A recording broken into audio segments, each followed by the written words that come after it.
ये चाहते थे कि किसी तरीके से पॉलिटिकल डायलॉग भी हो और हमारा मैंडेट हमें वापस दिया जाए। आगे बढ़ना चाहते हैं, चले आप आगे बढ़ें, आप इस तरह कर लें कि ट्रांसपेरेंट इलेक्शन करा लें। अस्सलाम वालेकुम नाजरीन, डबल AM न्यूज़ हब से मैं हूं अब्दुल्ला बुखारी और इस वक्त मेरे साथ पाकिस्तान तहरीक इंसाफ के रहनुमा निसार जट साहब मौजूद हैं। पाकिस्तान तहरीक इंसाफ प्लानिंग कर रही है कि ईद के बाद किसी किस्म की कोई एहतजाजी तहरीक चलाई जाए। उसके अलावा इस पे भी बातें चल रही हैं कि अडियाला के बाहर कोई कैंप लगाया जाए। हाँ, उसके हवाले से अभी कोई वाज़े बयान जो है वो सामने नहीं आया, वाज़े हिकमत अमली सामने नहीं आई। उसके अलावा पाकिस्तान तहरीक इंसाफ कौमी असम्बली में भी हमें रजिस्ट करती हुई दिखाई दी। नए पार्लिमानी साल का आगाज़ हुआ तो पाकिस्तान तहरीक इंसाफ ने सदर की तकरीर के दौरान ज़बरदस्त एहतजाज किया। तहरीक इंसाफ की जो एहतजाजी सियासत है उस पर हम बात करेंगे निसार जट साहब से। निसार जट साहब, पाकिस्तान तहरीक इंसाफ जो है वो एहतजाजी सियासत की वजह से जानी जाती है, अपनी एक रेजिस्टेंस की सियासत की वजह से जानी जाती है। लेकिन आपको क्या लगता है कि ईद के बाद पाकिस्तान तहरीक इंसाफ अपने जो टारगेट्स हैं वो नए इंतखाबात के हों या मैंडेट की वापसी हो, एहतजाज के थ्रू अचीव कर पाएंगे? जी बहुत बहुत शुक्रिया। देखें, जो हमारा एहतजाज है, खान साहब ने जो जेल में बैठकर एक तहरीक चलाई, आप यकीन करें कि उसके रिजल्ट्स हमें मिलना शुरू हो गए। उसके रिजल्ट्स हमें इस तरह मिले कि जब ये इलेक्शन हुआ तो लोगों ने वोट डालकर ये साबित किया कि अपना हम इमरान खान के साथ हैं, SVN के साथ हैं। उसके बाद हमारा मैंडेट चोरी हुआ और हमने बारहा यहाँ पर डी चौक में गर्जने की सूरत में भी आए और एहतजाज किए, लेकिन अल्टीमेट हुकूमत इतनी बुखलाहट का शिकार हुई कि पाकिस्तान की तारीख में कभी ऐसा नहीं हुआ कि उन्होंने गोली चला दी और हमारे कारकुन शहीद हो गए। हम इस तरह का रास्ता नहीं अपनाना चाहते थे। हम ये चाहते थे कि किसी तरीके से पॉलिटिकल डायलॉग भी हो और हमारा मैंडेट हमें वापस दिया जाए। 9 मई के ऊपर जो है वो हमें अपना एक ट्रांसपेरेंट इंक्वायरी होनी चाहिए। 26 तारीख की जो गोली चली है इसकी इंक्वायरी होनी चाहिए। ये सारी चीज़ें जो हैं ये इनको एड्रेस करना चाहिए।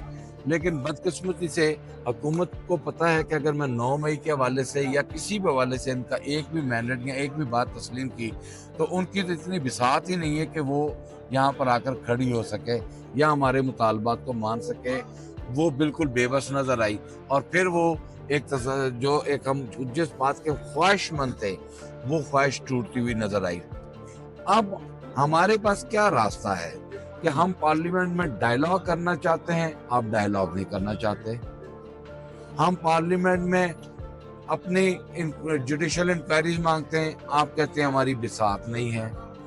तो फिर क्या रास्ता है पाकिस्तान तहरीक इंसाफ के पास? पाकिस्तान तहरीक इंसाफ एक मूव करना चाह रही है जिसमें ज्वाइंट जो है अपोजिशन जमातें हैं वो सब के सब इत्तेफाक राय कायम करें और आइन और कानून और रूल ऑफ लॉ के लिए जो है अपना किरदार अदा करें। बाकी सब जमातों के साथ हमारे मामला तय हैं, मासवाए JUI के। हम कोशिश कर रहे हैं कि JUI को किसी तरीके से ऑन बोर्ड लें और मुतफिका तौर पर एक कैंपेन करें।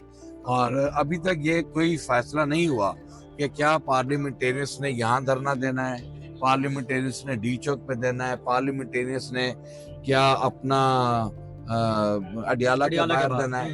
ये जो पार्टी पॉलिसी होगी उसके मुताबिक ये फैसला किया जाएगा और वहां जाकर धरना दिया जाएगा।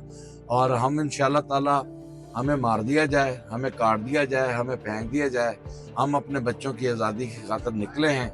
इंशाल्लाह ताला हम मरना तो कबूल कर लेंगे, ये कबूल नहीं करेंगे कि हम कोई हमें डरा धमका के कहे कि जी आप अपने बैरक्स में जाएं। हम कहते हैं कि आप अपने बैरक्स में जाएं। हमारा काम है ईमान, और ईमान का काम है पाकिस्तान के अवाम की नुमाइंदगी करना।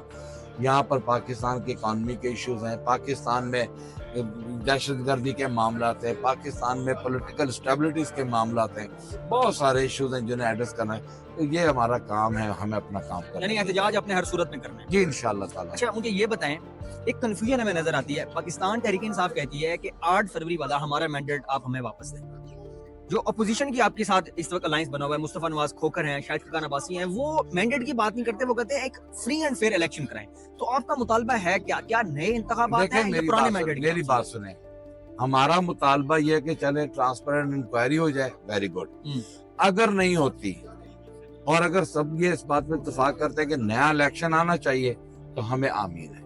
हम समझते हैं कि पाकिस्तान में नुकसान ही उस वक्त होता है।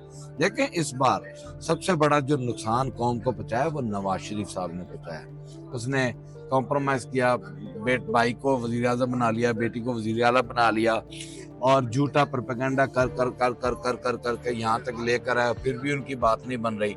हम कहते हैं कि किसी सूरत है अगर आप माजी की चीज तलखियों को बोलकर आगे बढ़ना चाहते हैं, चले आप आगे बढ़ें। आप इस तरह कर लें कि ट्रांसपेरेंट इलेक्शन करा लें, हो ट्रांसपेरेंट, जिसका वोट जहां पड़ा है वहीं से निकले, तो फिर मेरा ख्याल है कि कोई बात नहीं है। यानी 70 वाले इलेक्शन आप चाह रहे हैं कि उसी जी हिसाब जी से? बिल्कुल होने चाहिए, होने चाहिए। ये नहीं होना चाहिए कि मैंडेट चोरी हो, फॉर्म 47 फॉर्म 45 अपनी मर्जी के, और गालम गलोची, कागजात छीनना, मारना, पीटना, ये हरकत तो सनात नहीं। ये किसी के मर्जी के इलेक्शन नहीं होने चाहिए। हम आपकी उमंगों के राय के उमंगों के मुताबिक। चले निसार जट साहब, आखिरी सवाल आपसे ये है, मुझे ये बताएं आपको कितना कॉन्फिडेंस है कि मौलाना फजलुर रहमान आपके साथ ऑन बोर्ड आ जाएंगे? अगर मैं आपको एक छोटा सा रेफरेंस दूं फैसल वावड़ा साहब का, तो उनसे मैंने यही सवाल किया था कि क्या मौलाना फजलुर रहमान पीटीआई के साथ बैठेंगे, तो उनका ये कहना था कि नहीं, वो कभी नहीं बैठेंगे, वो अपना फायदा देखेंगे। तो पीटीआई उनको क्या फेवर दे सकती है, क्या देखिए, फायदा दे सियासत सकती में है? हर किसी ने अपना अपना फायदा देखना होता है, ठीक है। तो अगर मौलाना साहब वहां पर बैठकर ये समझते हैं कि उनको फायदा है, तो वो अपना फैसला कर लें, हमें तो कोई इतराज नहीं है, ठीक है। हम तो ये समझते हैं कि अगर अपोजिशन अपना काम मुस्बत अंदाज में करेगी तो मुस्बत नतायज लेगी, और अगर अपोजिशन अपना किरदार काम ही मुस्बत नहीं कर सकेगी तो फिर तो कोई भी फायदा कहीं से भी ले सकता है। तो फिर अगर फायदों की बात है तो फिर ट्रांसपेरेंसी की बात तो खत्म हो गई। फैसल वाडा साहब ने तो वो अपने मुफादात, अपने बेनिफिट्स, अपने उस सीट की खातिर तो सब चीजें कॉम्प्रोमाइज कर ली, बिक गए और वहां जाकर बैठ गए। ना वो किसी के ही है ना शी हैं, और फिर भी वो सेनेटर है। वो तो कहते हैं उसका सब क्या जमातें कर- मुझसे मोहब्बत करती हैं। मोहब्बत नहीं करती हैं, वो उनको पता है वो क्या करती हैं। चलें ठीक है? जी, निसार जट साहब की आपने गुफ्तगू सुनी, इसके हवाले से आपकी जो भी राय हो AA न्यूज़ आपको कमेंट सेक्शन में जरूर आगाह करें।